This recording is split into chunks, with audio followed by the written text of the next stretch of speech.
আমরা অনেক সময় নিজেদের লক্ষ্য ভুলে যাই, অপ্রয়োজনীয়ভাবে মোবাইল ইন্টারনেটে স্ক্রল করি, সময় নষ্ট করি, যা আমাদের মাথা, মন আর আত্মার উপর খারাপ প্রভাব ফেলে। আজকের প্রযুক্তি নির্ভর দুনিয়ায় অনলাইন হয়ে গেছে আমাদের নিত্যদিনের একটা অভ্যাস, ঠিক যেন ডাল ভাত খাওয়ার মতো। কিন্তু আমরা বুঝে উঠি না, এই স্ক্রিন, এই দৌড়ঝাঁপ, এই অস্থিরতা আসলে আমাদের মন থেকে শান্তি কেড়ে নিচ্ছে।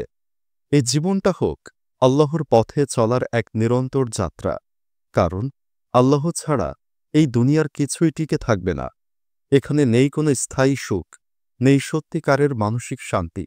যারা আল্লাহর পথে চলে, যারা আল্লাহর কথা মনে রাখে, যারা আল্লাহকে ভালোবেসে জীবন গড়ে তোলে, তাদের ভয়ের কিছু নেই, কারণ তারা জানে এই দুনিয়া এক পরীক্ষার জায়গা, আর জয় হবে তাদেরই যারা আল্লাহর ভালোবাসাকে সামনে রেখে দুনিয়ার লোককে হার মানায়।